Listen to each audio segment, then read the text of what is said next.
खासदार संजय राऊत बोलत आहेत, पाहूया। वीवीपैट की काउंटिंग के बारे में सुप्रीम कोर्ट ने कुछ टिप्पणी की है। अब तक फैसला नहीं किया है,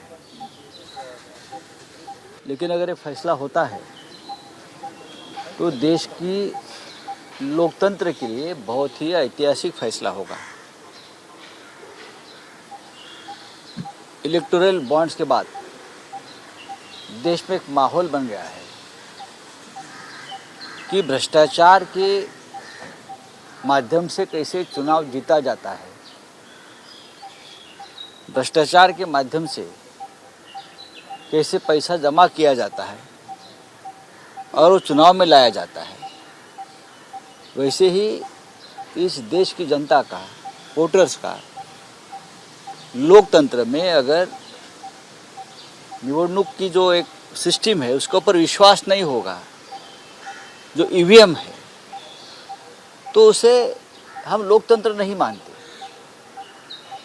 अगर ये लोग नहीं जानते कि मैंने किसके ऊपर वोट दिया है और किसको वोट गया है, जब बैलेट पेपर थे तो हम उसके ऊपर जो ठप्पा मारते थे, सिक्का मारते थे, तो हमें दिखता था कि मैंने फलाना फलाना सिंबल के ऊपर हमने ये सिक्का मारा है। लेकिन ईवीएम में अब तक का जो नतीजा सामने आया है या डेमोन्स्ट्रेशन जो लोगों ने दिखाया है और लोगों के मन में जो भ्रम है, आप किसी को भी वोट दो, जाएगा तो कमल को ही। हाँ, बीजेपी के लोग तो प्रचार करते हैं आप किसी को भी वोट दो, जाएगा तो कमल को ही। तो पूरे देश की जनता के मन में एक भय है कि क्या हम चाहते हैं कि परिवर्तन करें, लेकिन हम परिवर्तन करने के लिए जो वोट देंगे वो जिसको हमने बटन दबाया है उसको ही जाएगा। इसीलिए वीवीपैट हमने तो कहा था कि बैलेट पेपर पर चुनाव करिए, लेकिन इलेक्शन कमीशन, मोदी शाह जी की भारतीय जनता पार्टी और सरकार सुनने को तैयार नहीं, क्योंकि ईवीएम सेट है, सबको मालूम है। तो वीवीपैट का हमने एक पर्याय दिया था और ईवीएम के खिलाफ देश भर के वकीलों ने आंदोलन किया।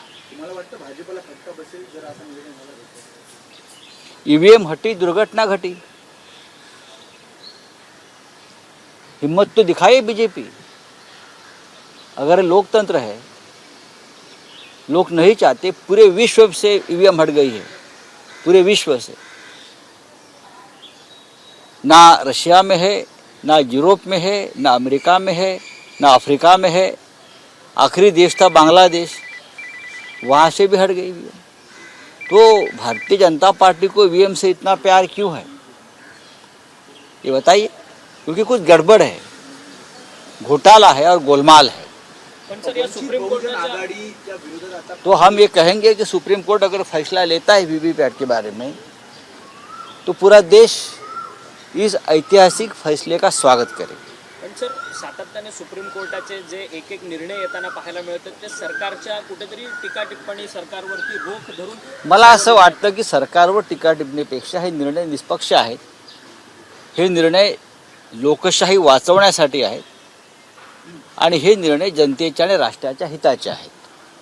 आतापर्यंत गेल्या 10 वर्षामध्ये ज्यांचं सरकार आहे त्या पक्षानं आणि त्यांच्या नेत्यांनी या देशात लोकशाही राहू नये, या देशामध्ये अभिव्यक्ती स्वातंत्र्य राहू नये, या देशातले जे 4 प्रमुख स्तंभ आहेत, मीडिया, संसद, न्यायालय, प्रशासन, हे खतम करण्यासाठीच पावलं टाकली। मला असं वाटतं सर्वोच्च न्यायालयानं या संदर्भात काही कठोर पावलं उचलून देश वाचवण्याचं ठरवलं असेल तर मला वाटतं की हा देश सर्वोच्च न्यायालयाकडे आशेने पाहतो। सर, पण वीवीपॅटच्या या संपूर्ण प्रकाश आंबेडकरांच्या विरोधात अकोल्यामध्ये काँग्रेसने उमेदवार दिला आहे, डॉक्टर अभय पाटील यांची उमेदवारी आहे। बरं, मी काय सांगू शकतो त्याच्यावर? वंचित सोबत चर्चा आता बंद झाली आहे समजायचं? आम्ही चर्चा बंद केलेली नाही, मला वाटतं वंचितच्या नेत्यांनी बंद केली। आम्ही त्यांना 5 जागांचा प्रस्ताव शेवटी दिलेला आहे। ते जरी म्हणत असले की आम्हाला 3च जागांचा प्रस्ताव मिळाला, तसं नाही आहे. प्रस्ताव 5 जागांचाच होता. नंतर 2 जागा वाढवल्यात आम्ही. अकोला त्यांच्या त्या 5 जागांच्या प्रस्तावात अकोलासुद्धा आहे. रामटेक होतं, ही आमची शिवसेनेची सिटिंग जागा आहे. रामटेक होतं, धुळे होतं. त्यांना मुंबईतली एक जागा आम्ही देण्याच्या विचारात होतो सगळे मिळून, मुंबईतली. आणि 5वी जागासुद्धा आम्ही काढून ठेवली त्यांच्यासाठी. तर मला असं वाटतं की जागेचा जो प्रस्ताव आहे, जागांचा जो प्रस्ताव आहे तो आमच्याकडून त्यांना गेला. चर्चा आमच्याकडून अजिबात थांबलेली नाही. किंबहुना आम्ही आजही त्यांच्याशी संवाद साधण्याला इच्छुक आहोत. पण एकतरी उमेदवार दिला जात असेल तर मग चर्चा कशी होणार? जर उमेदवारच प्रकाश आंबेडकर यांच्या नाही, माननीय प्रकाश आंबेडकर यांनीही सर्वत्र उमेदवार दिले आहेत ना. निवडणुका लढायच्या नाहीत का? वंचित चर्चा करत नाही म्हणून देशात निवडणुका आम्ही लढायच्या नाहीत का? वेट अँड वॉच थांबलं. वेट अँड वॉचची भूमिका चर्चा होऊ शकते ना. अकोल्याच्या पलीकडेही चर्चा होतात. 48 मतदारसंघ आहेत.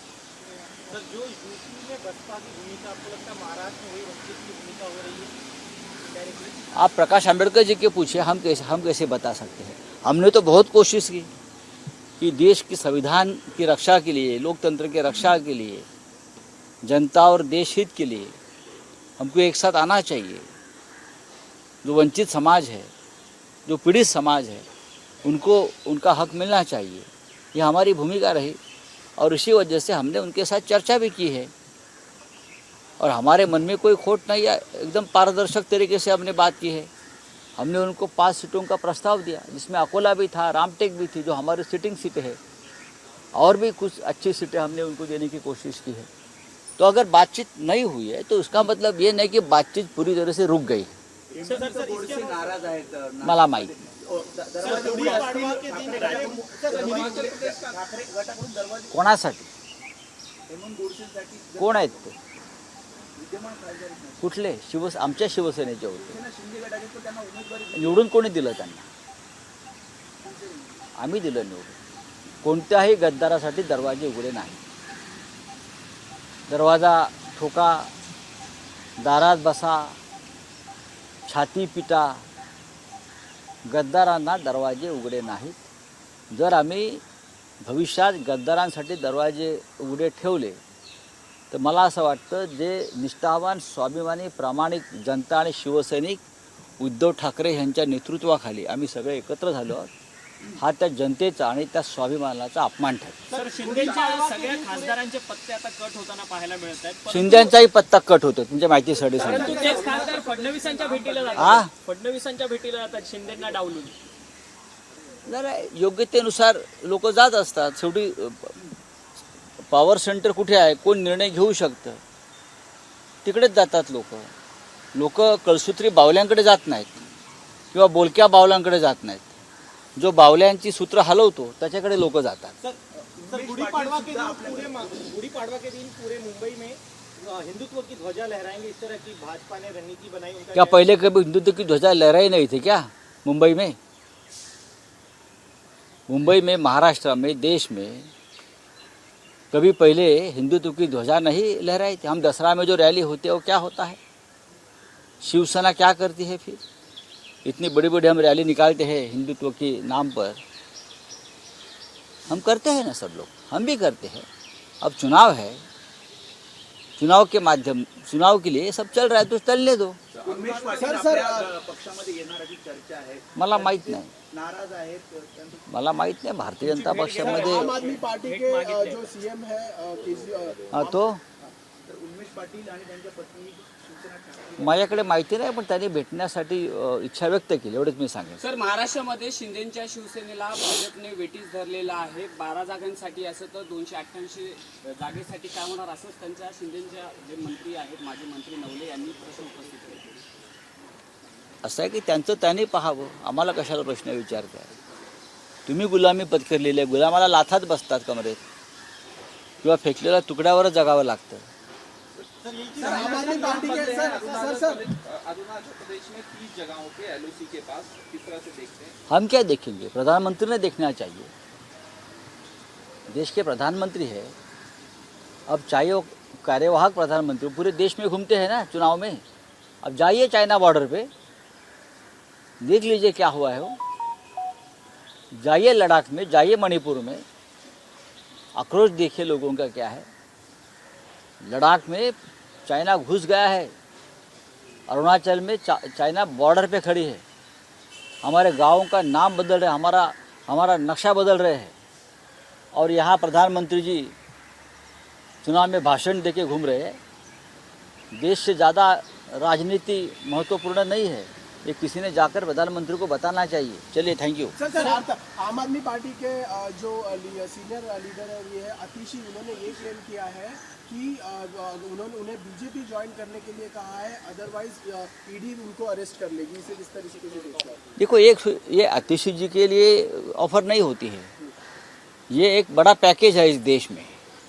वो शिवसेना के लिए भी था, एनसीपी के लिए भी था, अशोक चव्हाण के लिए भी था, हेमंत बिश्वा शर्मा के लिए भी था, हाँ, ये माधवराव शिंदे के बेटे के लिए भी था, ये जतिन प्रसाद के लिए भी था, ये सभी के लिए। ये तो एक ओवरऑल पैकेज है देश में चल रहा है आजकल। लेकिन एक चुनी हुई सरकार, एक चुने हुए मुख्यमंत्री, लोकप्रिय मुख्यमंत्री को आप जिस तरह से जेल में डाला है और जो आप टेरराइज कर रहे हो, तो आप कुछ भी कर सकते हो।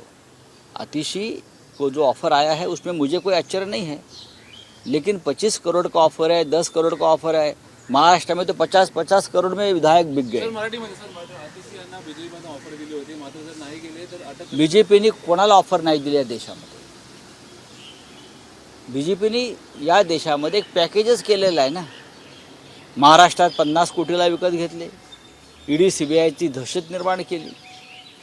राष्ट्रवादी असेल, शिवसेना असतील, अशोक चव्हाण असतील, आसाममध्ये हेमंत बिश्वा शर्मा असेल, माधवराव शिंदेंचे चिरंजीव ज्योतिरादित्य शिंदे असतील, कोण नाही त्यांच्या दहशतीला बळी पडले।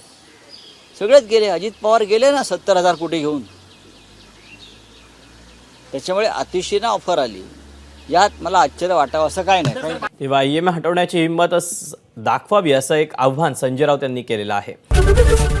एबीपी माझा, उघडा डोळे बघा नीट।